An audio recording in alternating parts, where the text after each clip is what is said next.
오늘 답답한 시장 상황 속에서 그래도 인사를 드려보고 있는 크립토 마토입니다.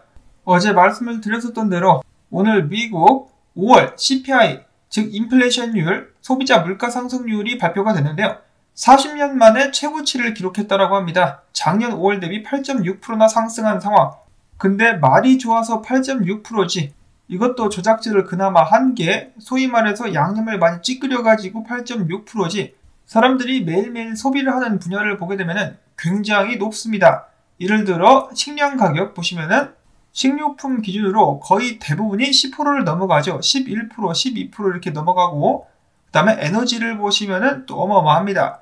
휘발유 같은 경우 106.7% 상승했고, 가솔린은 48.7%, 전기세는 12%, 그리고 많은 사람들이 난방에 사용하게 되는 내추럴가스 같은 경우는 무려 30.2%나 상승을 했습니다. 어마어마하죠. 이런 상황에서 인플레이션율을 낮추기 위해서 되도 않는 것들을 어거지로 끼워 넣어가지고 그나마 8.6%를 발표를 했더라는 것인데요.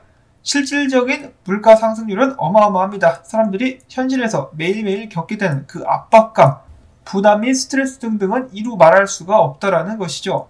자, 그러자 바이든 대통령 바로 기자회견을 갖고 다음과 같이 밝혔습니다. 이번 물가 상승은 전부 다 푸틴 때문이다. 푸틴 때문에 인플레이션이 악화가 되고 있는 것이다. 혹은 이 전 대통령이었었던 도널드 트럼프 때문에 경제가 엉망이다. 전부 다 계속해서 남탓만을 하고 있습니다. 그러면서 인플레이션율을 낮추기 위해서 모든 것을 다하겠다, 최선을 다하겠다라고 이야기를 했는데요.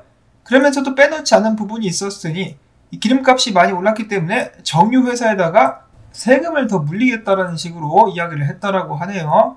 정말로 정신이 나간 양반이 아닌가라는 생각이 드는데요. 기름값이 올라가는 것이 정유회사가 탐욕스럽기 때문이다라는 그런 되도 않는 망상을 가지고 있는 것 같습니다. 자, 이렇게 인플레이션율이 발표가 되자 사람들이 겁을 먹고 국채로 돈을 밀어넣고 있다라고 하는데요. 2년물 국채 상승 중에 있으며 더불어가지고 앞으로 계속해서 금리 인상이 이루어지게 될 것이다라는 불안감이 시장을 뒤덮고 있습니다. 앞으로 0.5포인트씩 3차례 금리 인상이 이루어지게 될 것이다 라는 예상이 나오고 있는 가운데 당연히 미국 증시는 얼어붙었죠. 얼어붙어가지고 쫙쫙 빠지고 있습니다.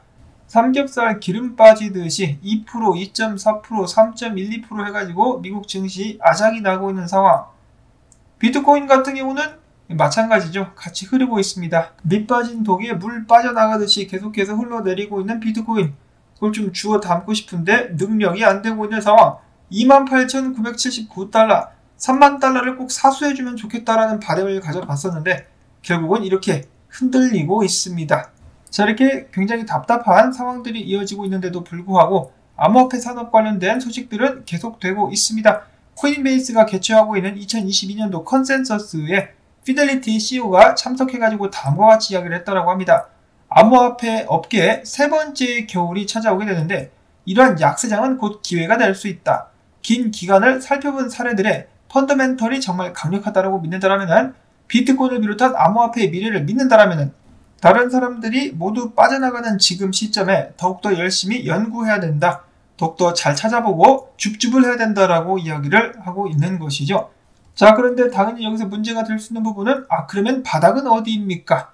지금 13,000달러부터 20,000달러대까지 여러가지 의견들이 나오고 있는 상황 속에서 바닥을 예측할 수 있다면 정말 좋겠지만은 그렇지 않기 때문에 더욱더 주의하면서 분할 매수를 장기적으로 들어가야만 되는 것이 아닌가 라는 생각이 들고요. 자, 그럼에도 불구하고 암호화폐의 펀더멘털, 비트코인의 펀더멘털은 계속해서 강해지고 있죠. 한편 비트코인의 열렬한 지지자인 트위터의 창업자 잭 돌치는 그가 비트코인 개발에 전념하기 위해서 설립한 회사 TBD는 디지털 및 기타 자산을 모두가 쉽게 교환할 수 있도록 지원하는 탈중앙화 오픈소스 프로토콜인데요. 이 TBD를 통해 가지고 지금 비트코인의 웹5 탈중앙화 웹을 구축 중에 있다고 합니다. 웹3도 아니고 웹5. 그와 동시에 비트코인 하드웨어 지갑도 개발에 한창 힘을 쓰고 있다고 하는데요. 좋은 결과들이 빨랑빨랑 좀 나와줄 수 있기를 바라봅니다. 다음으로 해서 비트코인 최고로 업체인 블록웨어에 의하면 2030년까지 비트코인 전 세계의 채택률은 10%까지 상승할 수 있을 것이다라고 밝혔습니다. 자, 2030년까지 10%. 좀 느리다라는 생각이 드는데요. 만약에 이런 상황 속에서 전 세계 경제가 붕괴되기 시작한다. 그러면 가속도가 붙어가지고 그 채택률이 좀 더 빠르게 올라가게 되지 않을까라는 생각을 해보게 됩니다.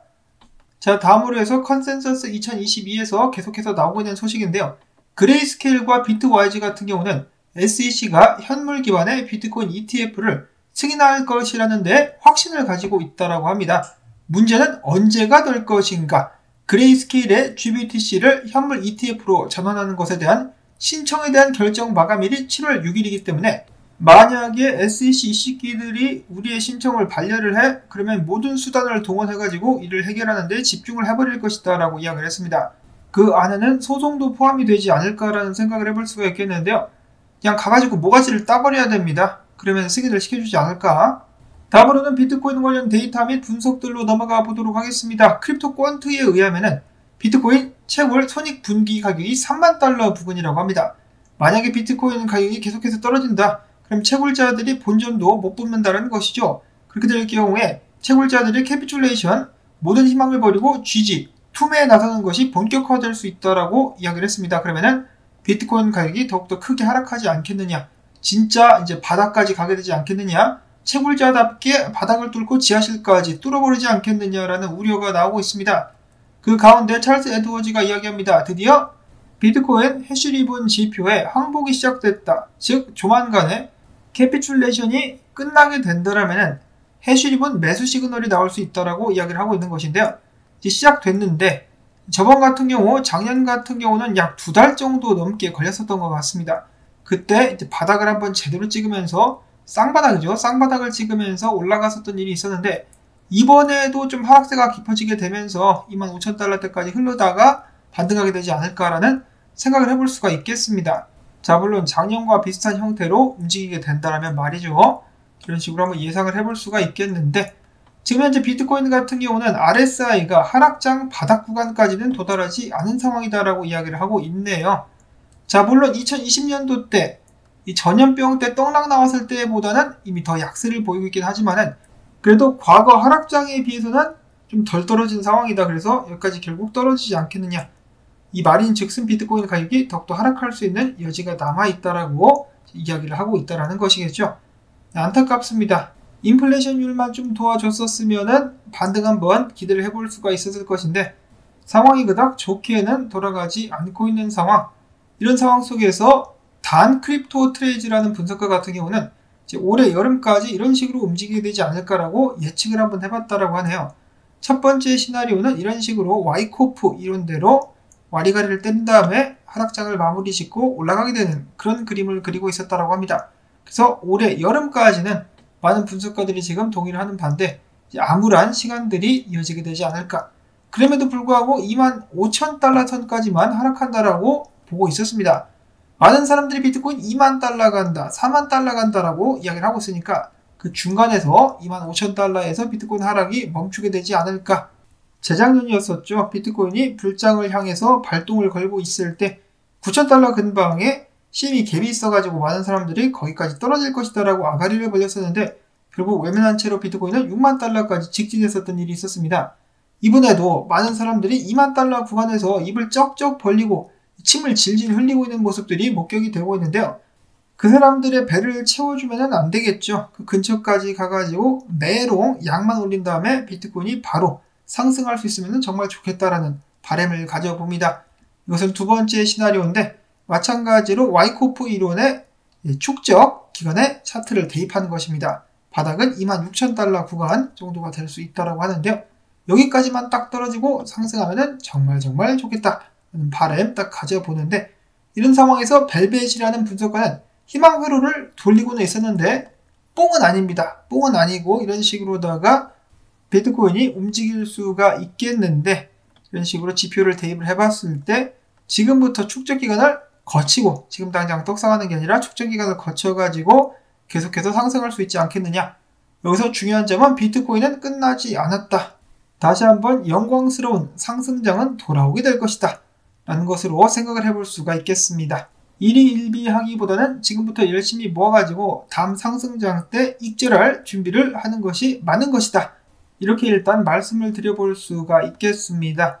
자, 그 다음엔 뽕 분석가. 안 보면 아쉽다. 뽕. 요즘에 한국에 마약 사범들이 넘치고 있기 때문에 이 뽕이라는 단어를 쓰기가 좀 조심스럽긴 한데, 근데 뭐 의학 업계에서도 사람들의 고통을 덜어주기 위해서 이 뽕을 좀 쓰지 않습니까? 그런 종류의 고통을 덜어주기 위한 뽕이다라고 보시면서 차트를 보시면 될 것 같은데, 자, 비트코인 3일봉 맥디 상승 크로스, 그때마다 비트코인 가격이 올라가는 모습들이 연출이 되었었다. 이번에도 상승 크로스가 나올랑말랑 하고 있다는 것이죠. 살짝 지금 고개를 들고 있었는데, 만약에 상승 크로스가 나온다 그러면은 과거와 같은 비트코인의 반등 및 상승을 기대해 볼 수 있을 것이다. 달콤한 뽕의 속삭임이었습니다. 자, 근데 뭐 이렇게 되지 말라는 법도 없죠. 지금 많은 사람들이 대다수가 비트코인의 떡락을, 지속적인 하락을 외치면서 베팅을 하고 있는 가운데, 비트파이넥스 롱 같은 경우는 여전히 높기 때문에 비트코인 모든 사람들을 놀래키면서 한번 반등 랠리 보여줄 수도 있겠습니다. 자, 이렇게 말씀을 드리면 몇몇 분들께서는 그래서 올라간다는 거야? 내려간다는 거야? 왜 자꾸 사람을 헷갈리게 해? 라고 하실 분들도 계실 텐데, 그걸 내가 어찌합니까? 그거 맞출 능력이 있었으면은 이제 벌써 부자 됐겠죠. 중요한 것은 대응이다. 그리고 자신의 전략을 잘 따라가는 것이다. 라고 이제 말씀을 드릴 수가 있겠고요. 자, 그 다음으로는 기타 소식들로 넘어가 보도록 하겠습니다. 이더리움의 주요 지지 구간이 1700달러였었는데 지금 깨졌습니다.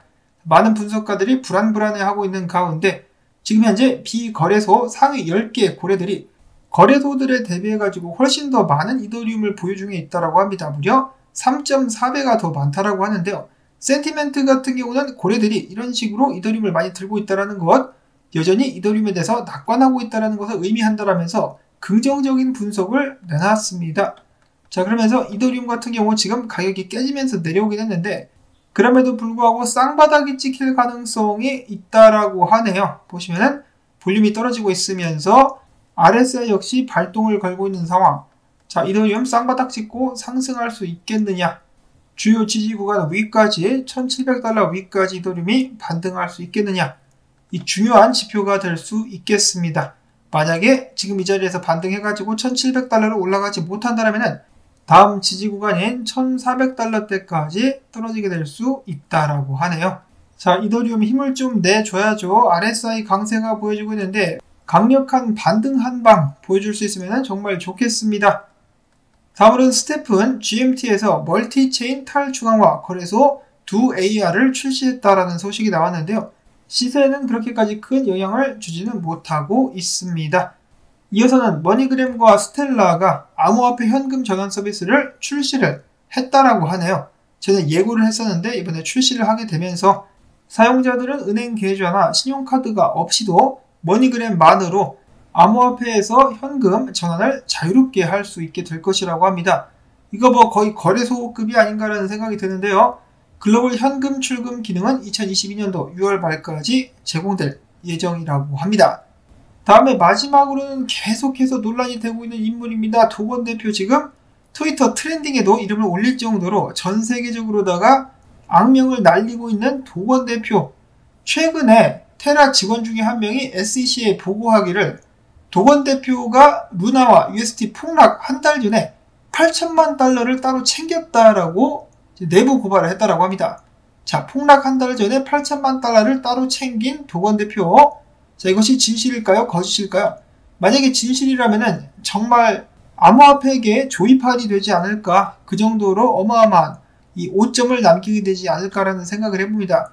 그와 동시에 한국인들의 평판에 정말 크게 악영향을 끼치게 되겠죠. 관련 조사가 하루빨리 이루어져가지고 정의가 집행될 수 있기를 바라보면서 오늘 영상은 여기서 또 마무리를 짓도록 하겠습니다. 나온 정보들이 여러분들께 도움되셨다면 주말에도 수고했다는 의미에서 토마토밭 광고 한 편만이라도 봐주기, 그리고 좋아요 눌러주기 꼭꼭 부탁을 드립니다. 여러분들의 도움이 있어야만 저도 계속해서 살아남을 수가 있겠죠. 자, 그러면 저는 다음에 새로운 소식 가지고 인사를 드리도록 하겠습니다. 안녕히 계십시오.